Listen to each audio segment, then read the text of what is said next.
Amados, bom dia, queridos. Que a graça e a paz do nosso Senhor Jesus Cristo estejam com cada um de nós nessa manhã de sexta-feira, 27 de fevereiro. Já foram 2 meses, né, amados? 2 meses que se passaram e seguimos firmes, queridos, no nosso propósito de nos alimentar diariamente da palavra do Senhor. Estamos praticamente terminando a semana que nós temos tratado da questão do arrependimento. E que coisa boa, né, gente? Que benção a gente poder ter uma semana refletindo em cima de um tema tão importante. Não somente ouvimos no domingo, e às vezes essa mensagem tão central na nossa vida se perde no meio de tantas outras que a gente ouve durante a semana, informações, e acaba que não transforma o nosso coração. Por isso que a devocional diária é tão importante. Hoje nós vamos tratar, queridos, ainda sobre arrependimento. Veja que é um assunto inesgotável, né? A gente está falando já desse tema já há uma semana e sempre tem coisas novas que nós precisamos aprender. Eu queria que você pensasse e refletisse sobre uma verdade que nós vamos tratar hoje, de que sem arrependimento não tem salvação.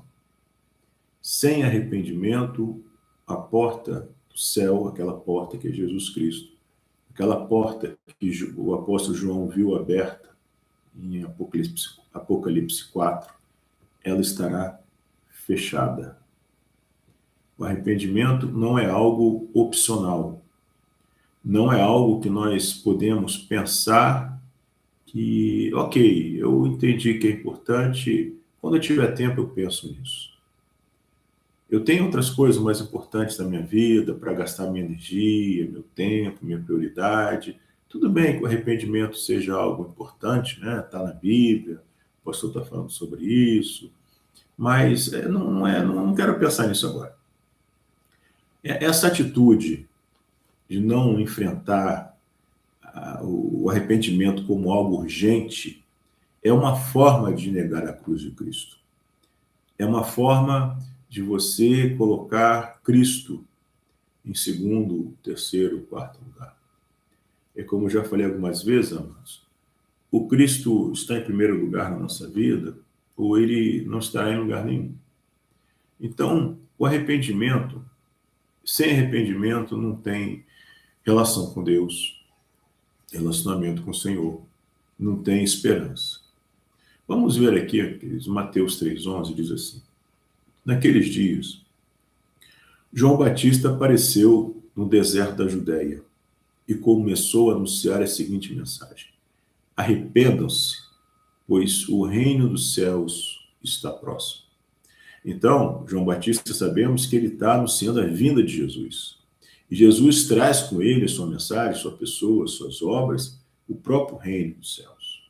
O que é reino dos céus? O que é o reino de Deus? É a mesma coisa, se equivale. Né? O que é isso? É o governo de Deus sobre o nosso coração. Reino de Deus, reino dos céus, não tem nada a ver com estruturas políticas, como algumas pessoas pensam, né, que o cristão precisa dominar esse mundo, conquistar esse mundo. Isso aí não tem, é estranho a Bíblia. Jesus fala: o meu reino não é desse mundo. Então, agora, o reino de Deus nesse mundo se apresenta nesse mundo quando ele governa o nosso coração. Para que existe um reino, tem que ter um rei, que é Jesus. Tem que ter um reinado, que é o governo. E tem que ter os súditos, que somos nós. Então, para que nós possamos entrar nesse reino, é necessário o arrependimento. E Jesus fala a mesma coisa. Veja, Mateus 4,14. Cumpriu-se desse modo que foi dito por meio do profeta Isaías. Na terra de Zebulon e Naftali, junto ao mar, entre o rio Jordão, da Galiléia, onde vive tantos gentios, o povo que vivia na escuridão viu uma grande luz. E sobre os que viviam na terra, onde a morte lança sua sombra, uma luz brilhou. Então veja que aqui é o começo do ministério de Jesus. Veja que em Mateus 3,11 foi o começo do ministério de João Batista e aqui é o começo do ministério de Jesus. A luz aparece na região de sombras. Veja o versículo 17, Mateus 4,17. A partir de então, Jesus começou a anunciar a sua mensagem: arrependam-se, pois o reino dos céus está próximo. Veja que é interessante, quando nós vimos também um vídeo atrás, quando fala que Paulo anunciava a sua mensagem, é a mensagem central de Paulo, é a mensagem central de Jesus. Ou melhor, vamos inverter, a mensagem central de Jesus, né, e Paulo, eles têm a mesma mensagem. Primeiro vem Jesus, depois vem Paulo, claro. Mas ambos têm a sua mensagem, a única mensagem. Veja que aqui não fala que Jesus veio anunciar uma mensagem. Ele veio anunciar a sua mensagem.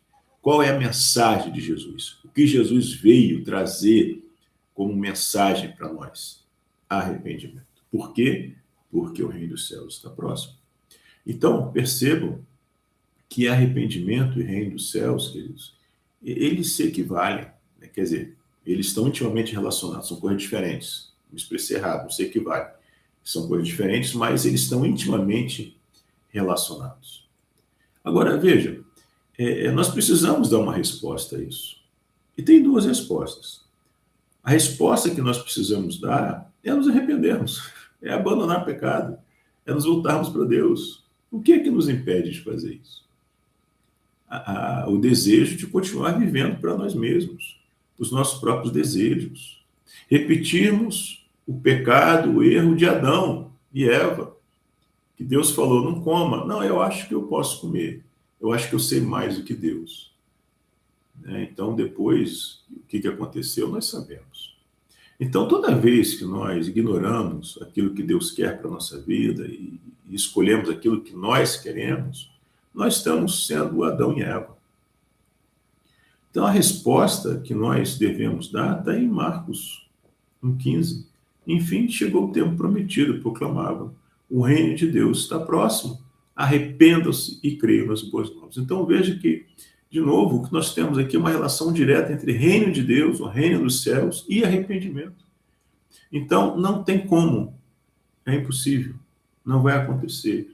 Nós temos acesso ao reino dos céus, reino de Deus, sem uma mudança na nossa forma de pensar, que é o que significa nos arrependermos. Sem uma mudança na nossa relação com o pecado. Deixa eu afastar um pouquinho aqui, o sol está batendo. Sem uma mudança na nossa relação com o pecado, na nossa forma de pensar com aquilo que é pecaminoso. Então, o pecado ele tem que ser estranho para nós. Vamos pecar, infelizmente, queridos. Mas ele é algo estranho. Lucas 13:3 diz assim: de maneira nenhuma, se não se arrependerem, vocês também morrerão. Amados, isso é muito sério. É muito sério. É possível a pessoa ficar na igreja, frequentar a congregação, os cultos, a programação, e morrer e ir para o inferno? É possível. Já tratamos disso algumas vezes, né? Jesus fala isso em Mateus 7, Lucas 13, Mateus 25. E por que isso acontece? Porque as pessoas não se arrependem. As pessoas fazem da convivência comunitária na igreja um clube social, né, um evento, uma programação, mas a sua vida, o seu coração estão longe. Então, são pessoas que ignoram a cruz de Cristo. Né? 2 Coríntios 5,15 diz assim: ele morreu por todos, para que os que recebam a sua nova vida, nova criatura, nova vida, arrependimento, não vivam mais para si mesmos, mas para Cristo, que morreu e ressuscitou por eles. Então, quem entende a cruz de Cristo, quem crê realmente que o que Cristo fez naquela cruz é necessário para a nossa vida, vai deixar de viver para si mesmo, porque viver para si mesmo, tá, em Tiago fala sobre isso, Tiago capítulo 1 fala sobre isso, a gente vive para os nossos próprios desejos e ignoramos a cruz de Cristo. Nós não precisamos tomar atitude. Mas agora veja, queridos, não é uma decisão que você toma uma vez na vida. É uma decisão diária. Mais do que diária, é uma decisão que você tem que tomar praticamente de hora em hora. Você está constantemente se arrependendo. É claro que você se converte, você tem um caminho em direção à eternidade, mas o arrependimento é a mudança na forma de pensar, que já acontece uma vez, mas ela precisa ser exercitada constantemente. Então, constantemente nós precisamos estar nos arrependendo, abandonando o caminho do mal, abandonando o caminho do mal, indo para o caminho com o Senhor. Então, coloque na sua vida a mensagem de hoje. É que a coisa mais importante da tua vida não é seu casamento, não é seus filhos, não são seus filhos, não é a sua saúde, não são seus sonhos, seu projeto, sua casa, seu carro que você deseja, o mal que estão fazendo contra você. A coisa mais importante, é que você se arrependa dos seus pecados e se volte para Deus. Porque é isso que vai fazer diferença na nossa eternidade. Amém? Que essa palavra possa falar ao seu coração, queridos, como tem falado ao meu. E amanhã, se Jesus não voltar, nós estamos aqui. Vamos orar? Deus de graça, Deus bendito, Deus santo, obrigado, Senhor, por mais esta manhã que o Senhor nos concede, por mais esta oportunidade, Pai, que o Senhor nos dá de ouvirmos a Tua palavra. Que o Teu Santo Espírito possa gerar uma verdadeira convicção no nosso coração.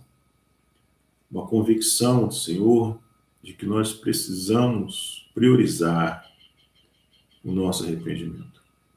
Precisamos, ó Deus, colocar uma coisa mais importante da nossa vida, o nosso arrependimento. Que é mudarmos a forma de pensar, nos afastarmos do pecado e nos voltarmos para o Senhor. Opera, Deus, esse milagre na nossa vida, é o que nós te pedimos. E já te agradecemos, em nome de Jesus. Amém. Meus amados, amanhã estamos aí, uma sexta-feira abençoada, dia do Senhor está chegando. Separa domingo para estarmos juntos, né? Vamos cantar louvores, vamos ouvir a mensagem, vamos congregar. É isso que o povo de Deus faz. Uma sexta-feira abençoada e amanhã, amados, se Jesus não voltar, estamos aqui de novo. Amém?